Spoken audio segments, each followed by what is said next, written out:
Have you ever had a sales call where you ask the prospect a question and they give you an answer that's something vague, not exactly what you're looking for? And so you get forced to ask another question, and then pretty soon you're stuck in this loop of asking questions and getting vague answers, and it seems like the sales call is going nowhere because it feels like you don't know what to ask next. This is a very common problem in sales because a majority of reps lose the deal in the discovery phase, not in objection handling. The crazy part is the sales reps are not losing the deal because of the pitch or their objection handling or the offer. It's because they don't understand deep acknowledgement and deep discovery. So in this video, I'm gonna break down what the top 1% of closers do, how they contextualize their questions, avoid vague answers, and probe to pre-handle objections. Now, me and my team have analyzed over 500,000 hours of sales call recordings, and we've been able to dissect exactly where deals are being lost and exactly where prospects are losing trust with that closer. So I'm gonna break down everything to you in this video. First off, let's break down what a bad discovery looks like. When you ask the prospect, what is your goal? And they respond back with something along the lines of, oh, I just wanna make more money. Well, them wanting to make more money is another vague answer. What do you do there? You have to ask another question, and then they give you another vague answer. And pretty soon you get stuck in this loop of asking all of these questions that lead to nowhere. Then you start feeling like, I don't know what to say. Or maybe this prospect doesn't have any real pain. The truth is, everybody has tons of pain, and it's all in your questions that you ask people. Majority of sales reps ask a question like, oh, what is your goal? They say, oh, I just want to make more money, and that conversation ends there. But you want to think of questions like sequencing. You start with an opener, and you have an end goal of where you're trying to get to. If I ask someone what their goal is, my end goal is to be able to get what their goal is, understand why they want to get there, what they've been doing to get there, and what's been holding them back to be able to get to that desired state. And if there's anything emotionally that I need to reframe them on, I want to be able to reframe them and then get them to defend that new position and way of thinking. That's my sequence of questions. I think of everything in a sequence and a process rather than just one question at a time. Stage one is the current state. Where are they at? What are their goals? What are they currently doing to be able to get to their goals? In this stage, it is very important to get specifics. But if you're getting stuck getting answers like, oh, I just want to make more money, which isn't specific because, well, how much money do you want to make?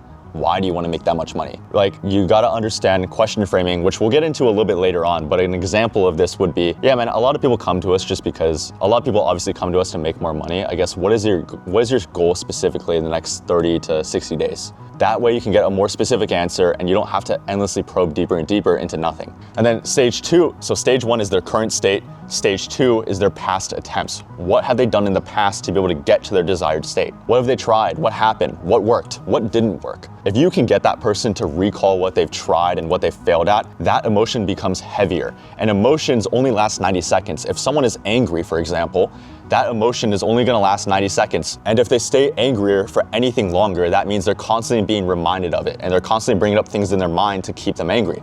With your sales calls, it's a very similar thing. You don't wanna have an 80 to an hour and 20-minute long call. You want to generally keep it around 45 minutes to 60 minutes. That way you have an effective sales call and you're not dragging it out too long where they snap out of their emotional state that they're already in, and you're able to constantly remind them of these pain points so that you can keep them where they are, so that way you can build enough pain and eventually get that close. Stage three is consequences. You got to future pace both ways. Future pace, what happens if nothing changes? What happens if things actually do change? What is required to make that change? Why haven't we done these certain things in the past? What's held us back from doing these certain things? And that prospect holding themselves back with maybe a certain way of thinking, for example, what is that really causing and affecting, and how does that affect their life now? A great example of future pacing and consequencing is, John, you said to me your goal for the last 6 months was to make $20,000 a month. Now, if we do the math, that's over $120,000 that you've lost out on.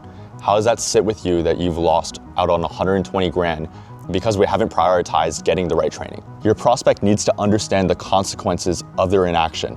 If they don't understand the consequences of their inaction, then nothing changes and nothing is going to happen on that sales call. Stage four is their goals, but it's very important we get the specific goal and the specific reason behind it.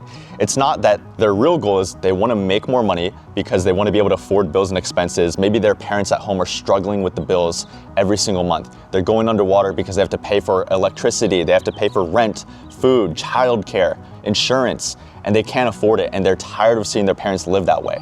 That's their real goal because it's specific. Any vague answer like, I want to just make more money, or I just want to see what this is about, or I just want to try this out. We need to get down to the specifics. If we're not getting specific answers, we're never going to get real pain. And if we don't get real pain, you're never gonna have a set that shows up to a call or even a call that closes. The next important thing with your questions is understanding framing. Because if you frame your question in a way of, well, why aren't you interested? They're just gonna say, I'm not interested, because it's a binary question. There's only two answers that I can give you if you ask me that. But if I framed it in this way, yeah, man, just so I understand better, because everyone has different reasons, of course, I guess, what is it for you specifically that makes you say that this isn't for you? You're gonna get a way more specific answer because you're contextualizing things. You're setting them aside from everyone else because everyone has different reasons, and you wanna understand them better specifically. If you can apply that kind of framework to all of your questions that you ask, you'll notice that you're gonna stop getting these vague answers, you're gonna waste less time on your sales calls, and you'll have a way easier time probing into pain. Now, a lot of beginners use the very simple pattern interrupt of, can I ask you a question? Or can I be direct with you? And don't get me wrong, and honestly, I wish I could say that there's something better, but I personally really like these types of questions because it's so simple. It grabs attention, and you get permission from the prospect. If you can get their buy-in of attention, then you can practically get away with asking really anything. Frame 2 is contrasting. These types of questions come in more at an angle, they're less direct, and you'll notice way less sales resistance. You give them 2 poles. Now, some reps I talk to, the problem is they don't have enough leads. Or others say that they're converting leads just fine. I guess which one is it really for you? And it works so well because you're not putting people on the spot. You're giving them a socially acceptable answer that they can choose from. Now, one of the most important things in all of discovery is acknowledgement, because majority of sales reps lack acknowledgement. A prospect will spill their entire life out, their pains, their problems, their goals, and the sales rep will just say, oh, 100% man, oh yeah, I totally understand. You don't totally understand because you didn't acknowledge anything that they said. Imagine if your wife was ranting to you and she told you all about her day and all you said back was, yeah, that's awesome. And then you asked a different question that wasn't even related to anything that she said. She'd obviously feel very disconnected to you. She'd probably feel even a little angry at you because you're not acknowledging the things that she says. You have to acknowledge the specific things that people say, especially picking up on patterns. If someone says that their goal is to do X, Y, and Z, but they're only watching a couple YouTube videos a week and they're barely taking action, you have to acknowledge that pattern and call them out on it.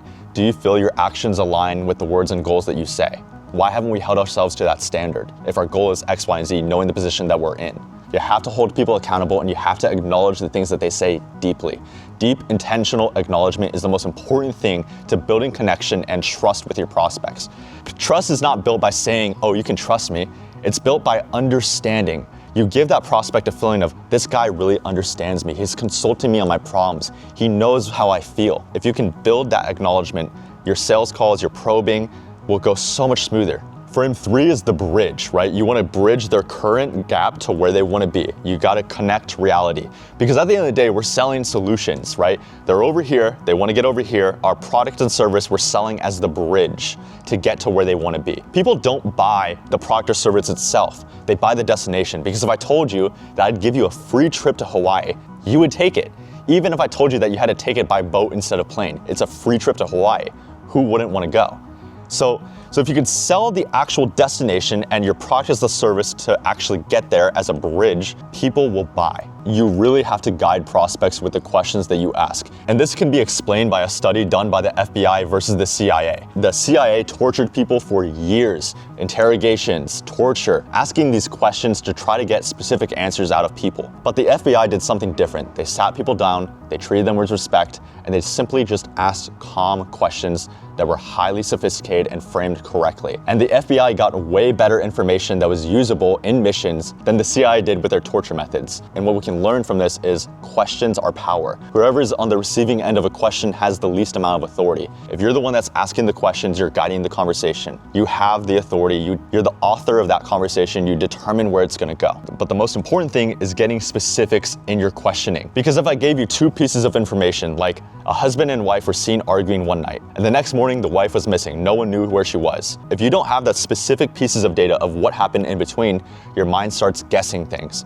You start thinking, the husband killed the wife, I know what happened, but that's not truly what happened. But the truth is your mind is gonna believe whatever it makes up. So if you can get the prospect to spill their own pains and what they need to do and the actions they need to take on their own, rather than you telling them, they're gonna believe it way more than you telling them. they believe the things that they say most, because the brain is the most biased to its own thoughts.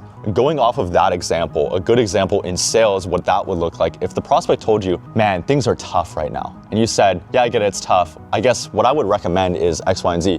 You already lost because we don't know what tough means. What is their understanding of tough? What does that look like to them? What makes them feel that the situation that they're in is tough? Literally all you have to do is, when you say tough, what does that really mean? That's it. 6 words and you can get a very specific answer, and it allows you to build far more pain, get way more, and you can build on your sequence. And going back to earlier in the video, now you can build on your sequence, which is very, very important. Everything that you ask has to be in sequences, not just one question at a time. You have to think in, I'm asking this because this is my end goal and I'm trying to bridge the gap to get over there. So if you made it all the way through this video, I'm gonna make you an offer, because most sales coaches are probably gonna try and charge you anywhere from $5,000 to $10,000 to work with them and learn from them. But instead, what we did is we created a platform called Voxa, where you can learn contextualization, question sequencing, you can get your sales calls analyzed by an AI, have an AI coach to role play with, and have access to over 150 interactive sales lessons. And you can get that for way less, and that data is backed by over 500,000 hours of sales calls. So if you want access to that,